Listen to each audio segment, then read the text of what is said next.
So that takes me into about December. And in December, I started digging into Ethereum. And I wanted to understand the crypto space at large. Because when somebody tells me, and many people did, don't look at anything else, you're a scammer, you're a shitcoiner, you're a fraud. If I look at something else, that makes me want to look at it. And I started digging into Ethereum. And I realized how incredibly robust an ecosystem it was. The sheer number of developers, programmers, applications, the ecosystem was bigger than Bitcoin. The growth in wallet addresses was about the same pace as Bitcoin. So I started thinking about that. I got sent an article by, I think it was the NIDIG guys, and they were looking at Metcalfe's law, and I understood Metcalfe's law and how it probably applied to Bitcoin.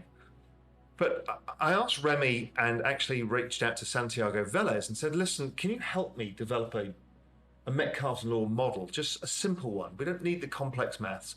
We need to kind of prove that Bitcoin is basically priced in that. And maybe that stock to flow is representing that in a different way. And again, I'm not trying to refute the stock to flow model. I use it. I love it. Everything Plan B's done is a game changer. And he deserves all the plaudits. But once I started understanding the power of what Bitcoin was, it was clearly a behavioral economics driven model, the best of all. So behavioral economics in Facebook is why Metcalfe's law exists in Facebook is because originally you bring on your uncle, your aunt, your friend from school, blah, blah, blah, and you create your network of people and you can keep in contact with them and you can communicate with them. And so that became network effects, and then businesses came onto it, creating more network effects, etc. But the shareholders were the ones who got rich, not the users. The shareholders benefited from the exponential revaluation of the network, because Metcalfe's law essentially is the value of the network goes up with the more nodes in operation. And so the users were separate from the capital. So the investors got rich and the users got to talk to their friends. And then their parents joined Facebook and they all left, went to Instagram, etc. But Bitcoin was a groundbreaker. And sorry, all of the Silicon Valley models were basically all of the same. They were all Metcalfe's law. Everything that came out of the internet, from Google to Facebook to Reddit, the whole damn lot of them. And they were all came out of meetings with people like Daniel Kahneman, one of the godfathers of behavioral economics, who basically taught them how to trigger dopamine receptors in the brain by like buttons, emoticons, and how emotion drives behavior, because it's all behavior is what you're trying to do. But with Bitcoin, you've created a network driven by behavioral economics, which is the network of money. And every participant gets rewarded by bringing participants in. So that creates an incredibly robust network effect. In fact, it's genius. Because more of us who believe in it, the more we attract other people in, the more we all get rewarded for it. So the behavioral incentive is extraordinary. And that is a way to gain adoption for a new money, because otherwise it's very hard to do. It's very hard to get adoption unless you get rewarded. So this is stunningly good. But I wondered how you could value Ethereum, because I could start to see how I could value Bitcoin and why it is exponential, why we have to use log charts.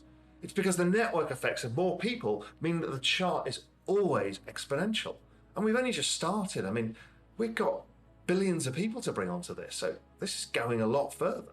As I've talked about, I have no problem when I use, this log chart, for example, it would suggest potentially this rally could take us to 400,000, maybe even 1 million on an offshoot, because of the wall of money that I've talked about as institutions come in. Maybe I'm not. Maybe Plan B stock to flow is right and it gets out 288.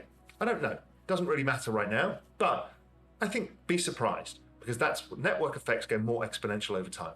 But when I looked at Ethereum, the thing I was told not to look at, I realized that not only was the technology very interesting, and yes, it has problems, and yes, it's very different to Bitcoin, and in fact, it's not even a competitor to Bitcoin. It's just part of a new digital asset ecosystem. I realized that Ethereum was actually probably the basis of the Internet of Value. And the Internet of Value is something hard to get your head around as well. I'll talk a bit about it later. But basically, anything that you exchange that has value is going to be digitized. And Ethereum is breaking the ground for that. Now, there's the Ethereum 2.0 coming out, which actually hardens it as a platform and lowers the supply and speeds it up and probably cheapens the cost. There are, it is not perfect. Like, Bitcoin is not perfect for certain things. There is a massive ecosystem also being built in layer 2 solutions.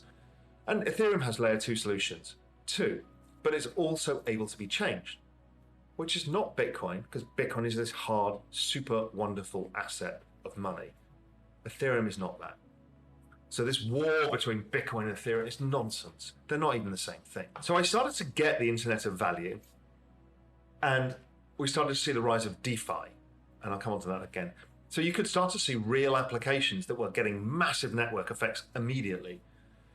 And then I put Ethereum in the same terms as I looked at the network effects of Bitcoin, which was using essentially number of active wallet addresses.